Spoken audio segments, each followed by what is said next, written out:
Welcome to Alubat America. I'm Rob Poirier. We're always happy to be here in Les Sables d'Olonne, France, but this week especially because of the unveiling of the first 490. We're right now on the Vendée Globe dock where they do a lot of the commissioning for these boats. And again, it's an amazing place to be, especially here in the summer. Directly in front of me is the Class 40 fleet getting ready to depart for a trip to the Azores and back. So there's a lot of excitement here, not just for our boat, but for everything else that's going on. This boat is deep in its commissioning right now, so we're going to apologize in advance that this isn't a detailed tour of the new 490. But because we leave tomorrow and we can't stick around for this boat to be fully ready to be fully photographed, we wanted to give you a quick look today. One of the things we'll try to do today is point out the differences between this Ovni 490 and the other boats in the Ovni range. So the foredeck on the 490 is very much like the foredeck on our other boats. Because these boats were designed inspired by the mini transat vessels, you'll see there's a lot of volume forward. Again, the big difference with this boat is the sail lockers are bigger. There are more hatches forward here because we'll show you that there's a huge master suite forward on this vessel. The other thing that we want to point out to you right away is just how big the windlass is. The boat is a 48-volt system and the windlass is coordinated with that. Just like the other two Ovnis, this vessel is equipped with an excellent low-fan windlass. The difference is this is a 2200 watt 48-volt version of the same windlass. It also is equipped with a capstan right beside the jib seat, which again makes it fantastic for recovering road. There's also, like the other windlasses, a ratcheted backup system. So if for any reason you're to lose power on our boats, you always have a way to raise that anchor.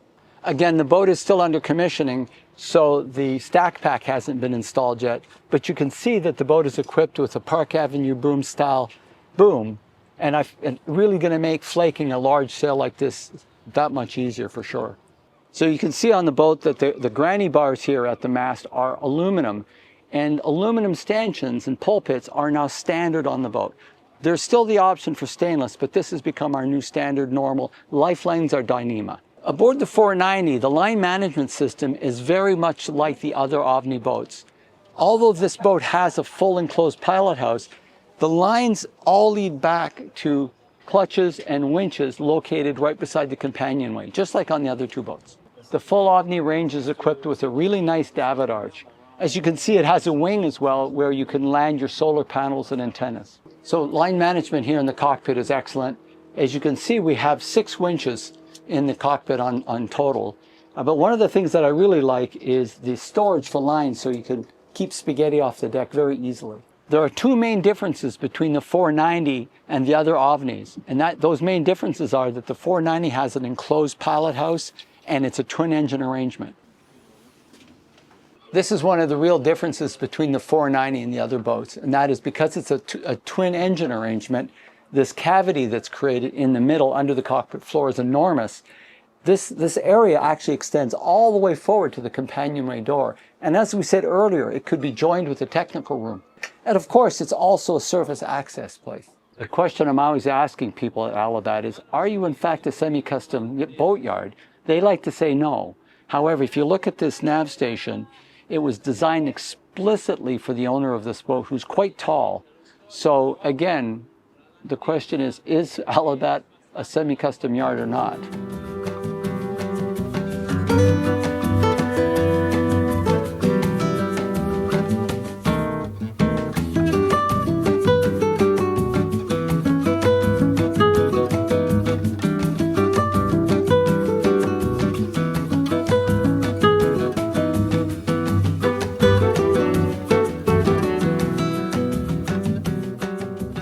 This is not going to be a technical video, so we're not going to go into engine rooms today because there's so many people working on them. However, the 2 big changes to this boat, as we mentioned earlier, was the fact that it's a twin engine design and that it has a pilot house. And as pilot houses go, you cannot beat this. The arrangement, of course, for all weather sailing is perfect. It's very comfortable. This desk, of course, can be set up with engine controls, plotters. There's obviously additional space over on the starboard side for more electronics. But as you can see, it's bright in here, visibility is perfect, and ventilation is excellent. Please remember, this is just a quick introduction to the 490. The boat's commissioning will be finished in about 2 or 3 days, and better photography will be available. So please forgive all the coverings on the floors and protection on stainless and such. You'll see throughout in unfinished areas, but at least I think this video will give you a pretty nice idea of the layout of this boat. I've been in this business a long time, and this is not my first hull number one, but I can tell you this is the first time that I wouldn't hesitate to build hull number 2 exactly the same way as hull number 1. And that's a rarity in this industry. So let's again start talking about the interior of the boat. And the first thing I'll point out is something that again is very similar to the full Ovni range, is this wonderful raised salon area that lets me live outside while I'm inside. It's a real nice feature in all of these boats. One of the first things you'll see that is a little different from the other Ovnis is the setup of this particular table. Again, there's seating for a lot of people here, and this is set up so that you've always got a full-length table. The more traditional fold-over version of our tables in the salon is still available on this boat, but this is pretty nice as well. And of course, as with the other boats, this entire table lowers in order to create more sleeping space on the boat. Naturally, the galley in the 490 provides for that much more storage capacity and more counter space, but it's particularly bright. As you can see, I'm only 5'8", and I've got a nice direct line of sight outside. A surprisingly big area on this boat is the master cabin, which is forward in the vessel. Again, the bed is a full size. They tell me it's a king size. They say it's 160 centimeters.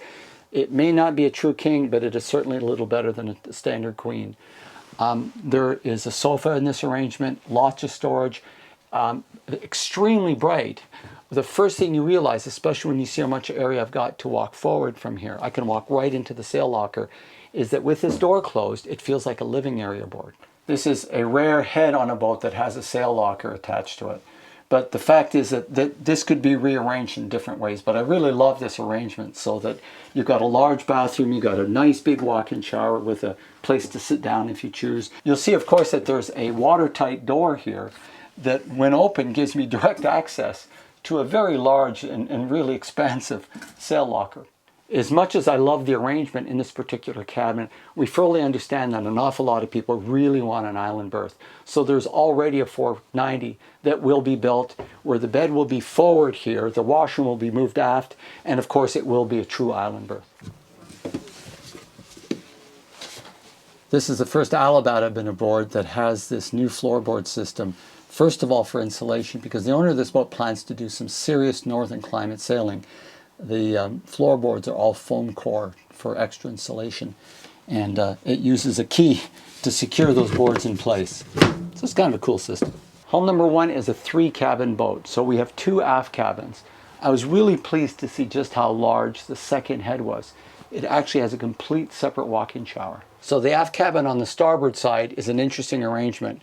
What looks like bunk beds is actually a bed that could be expanded to be a full queen-size berth down here. And of course, there's a very small bunk up here, suitable for a child, or just great storage. The port aft cabin on the boat is very comfortable. There's a lot of light. There's actually 3 port lights in here, and 2 of them are opening. Lots of storage. The one area that the 490 is different from the other 2 boats is all boats enjoy a nice technical room, but this one of course is larger, but it's located in the middle of the boat because again you don't have an engine in the center, and so it's located kind of between the 2 aft cabins. But there's another option here. This bulkhead could stay open and we could extend this technical room all the way into that cavity that's below the cockpit. It's been a lot of fun showing you this 490 today. I know you're going to want to see this boat, and the first chance you're going to get is the La Rochelle Boat Show, which is in mid-September in La Rochelle, France, of course. Thank you for watching. We look forward to speaking to you again.